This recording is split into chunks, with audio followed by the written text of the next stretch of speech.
സുഹൃത്തുക്കളെ, ഇന്നലെ നമ്മുടെ ABVP KSU സമരമുന്നണിയുടെ ഒരു മുദ്രാവാക്യം കണ്ടു. വേറൊന്നുമല്ല, ലക്ഷ്മി എന്നൊരു വേശ്യയുടെ ചൂടുപറ്റിയ പിണറായി, പിന്നെ വെടിയുടെ വടയുടെ തുളയുടെ മുമ്പിൽ എന്ന രീതിയിൽ മാറ്റുന്നു.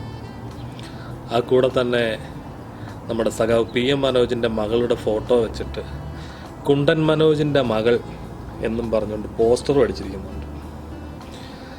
ഇതൊക്കെ നിങ്ങളുടെ സാംസ്കാരിക അധപ്പതനം എന്ന് മാത്രമേ പറയാൻ കഴിയുകയുള്ളൂ. ഇതൊന്നും കണ്ടിട്ട് ഇവിടുത്തെ ഫെമിനിസ്റ്റ് കൊച്ചമ്മമാരുടെ മനസ്സൊന്നും ഇളകിയിട്ടില്ല.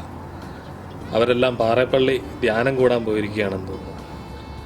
ഇതുകൊണ്ടൊക്കെ തന്നെയാണ് കേരളത്തിൽ SFI അല്ലാത്ത നിങ്ങളുടെയൊക്കെ പ്രസ്ഥാനങ്ങൾ പടവലങ്ങ പോലെ താഴേക്ക് വളർന്നുകൊണ്ടിരിക്കുന്നത്. കഴിഞ്ഞ 5 വർഷം കേരളം ഭരിച്ചിരുന്ന ഉമ്മൻചാണ്ടി എന്ന് പറയുന്ന മുഖ്യമന്ത്രിയെക്കുറിച്ചായിരുന്നു എങ്കിൽ കേരളത്തിലെ ജനത ഒരുപക്ഷെ ഇങ്ങനെയുള്ള കാര്യങ്ങൾ കുറച്ചെങ്കിലുമൊക്കെ വിശ്വസിച്ചാനെ.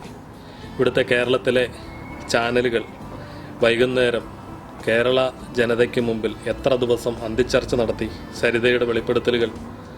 അതുപോരാതെ ഇവിടെ നിന്ന് കോയമ്പത്തൂർ വരെ സരിതയുടെ വസ്ത്രത്തിൽ ഉമ്മൻചാണ്ടിയുടെ രേതസിൻ്റെ മണം തപ്പി കേരളത്തിലെ ഒബിവാനുകൾ ഓടിയതും അത് മുഴുവൻ ലൈവായിട്ട് മലയാളികളുടെ അണ്ണാക്കിലേക്ക് തള്ളിത്തന്നതും ഞങ്ങൾ കണ്ടതാണ്.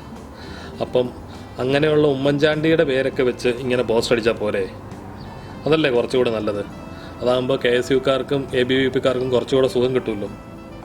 അതുപോലെ വൈകുന്നേരം നേരോടെ നിരന്തരം അഭംഗുരം കുരയ്ക്കുന്ന അഖില ലോക അലവലാതിയായ ശ്രീ വിനു വി ജോൺ, ലോകത്തിലെ തന്നെ ഏറ്റവും വലിയ വിദ്യാർത്ഥി സംഘടനയായ, അല്ലെങ്കിൽ ഏറ്റവും വലിയ വിദ്യാർത്ഥി സംഘടനകളിൽ ഒന്നായ SFIയുടെ സംസ്ഥാന സെക്രട്ടറിയോട് ചോദിച്ചൊരു ചോദ്യമുണ്ട്.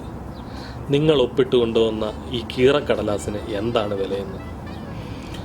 നിങ്ങൾ സമരം ചെയ്യുന്നുണ്ടല്ലോ, അപ്പോൾ കൃത്യമായിട്ട് മുദ്രക്കടലാസിൽ രാജി എഴുതി വാങ്ങിച്ചു കൊണ്ടുവരണം.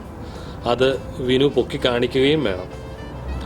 അങ്ങനെയൊന്നും ഉണ്ടായില്ലെങ്കിൽ ഞങ്ങൾ ഇനിയും നിങ്ങളെ ട്രോളും. കുഴി കിടക്കുന്ന നിങ്ങളുടെയൊക്കെ മുതുമുത്തച്ഛന്മാർ പെരുവിരളെ കുത്തി നിന്ന് സല്യൂട്ട് അടിക്കുന്ന രീതിയിൽ ട്രോളുണ്ടാക്കും. അതിനകത്തൊന്നും വിഷമിച്ചിട്ട് കാര്യമൊന്നുമില്ല. ഇന്ന് 3 മണിക്ക് വിദ്യാഭ്യാസ മന്ത്രി കൊണ്ടുതരുന്ന മിനിറ്റ്സിൻ്റെ കോപ്പി പൊക്കി കാണിച്ചിട്ട് ഇത് ഞങ്ങളുടെ സമരനേട്ടമാണ് എന്നൊന്നും ഇവിടെ വന്ന് വിളിച്ചു പറഞ്ഞേക്കരുത്. പിന്നെ ലക്ഷ്മി നായർ ഞങ്ങളുടെ ആരുടെയും കുഞ്ഞമ്മയുടെ മോളൊന്നുമല്ല. അവർ വിദ്യാർത്ഥികളെ ജാതിപ്പേര് വിളിച്ച് അധിക്ഷേപിച്ച മാനസിക രോഗം ബാധിച്ചൊരു സ്ത്രീ തന്നെയാണെന്നുള്ള അഭിപ്രായം തന്നെയാണ് ഞങ്ങൾക്കും. അവർക്കെതിരെ അതിൻ്റെ പേരിൽ ജാമ്യമില്ലാ വകുപ്പ് വഴി കേസ് എടുത്തിട്ടുണ്ട്. പക്ഷേ അറസ്റ്റ് ചെയ്യാത്ത എന്താണെന്നും പറഞ്ഞുകൊണ്ട് ഇവിടെ കിടെ ABVP RSSകാർ കിടന്ന് തുള്ളുന്നുണ്ട്. അപ്പം നിങ്ങളൊന്ന് ഓർക്കണം, ജാമ്യമില്ലാത്ത വകുപ്പിൽ കേസെടുത്ത ഒരാൾ കൂടി പുറത്ത് നിൽപ്പുണ്ട്, ശശികല ടീച്ചർ. അവർക്കെതിരെ അറസ്റ്റും നടപടി ഉണ്ടാകുന്നത് പോലെ തന്നെ ഇവർക്കെതിരെ ഉണ്ടായിക്കോളും. അതൊന്നും ഓർത്ത് നിങ്ങൾ ബേജാറാകണ്ട. അതുകൊണ്ട് ഇപ്പം സമരം നടത്തുന്ന സാമ്പാർ മുന്നണിക്കാരെല്ലാവരും കൂടെ ഇമാതിരി മുദ്രാവാക്യമൊന്നും വിളിക്കാതെ ആ ലക്ഷ്മി നായരുടെ രാജിപോയി വാങ്ങിച്ചോണ്ട് വാ. ചാനൽ ചർച്ചയ്ക്ക് ശേഷം സമരപ്പന്തലിൽ BJPക്കാരുടെ അടുത്ത് പോയി കുത്തിയിരിക്കുന്ന വിനു വി ജോണും കൂടെ ഇതൊന്ന് മനസ്സിലാക്കുന്നത് നല്ലതാണ്. നീ തന്നെ കൊണ്ടൊന്ന് പൊക്കി കാണിക്കണം മുദ്ര വെച്ച പേപ്പർ. കീറക്കടലാസൊന്നും ഇവിടെ കൊണ്ട് കാണിച്ചേക്കരുത്. അതുകൊണ്ട് ഇവിടുത്തെ ABVPക്കാരും അതുപോലെ തന്നെ KSUക്കാരും കുറച്ചുകൂടി അന്തസ്സുള്ള മുദ്രാവാക്യമൊക്കെ വിളിക്കണമെന്ന് അഭ്യർത്ഥിക്കുകയാണ്.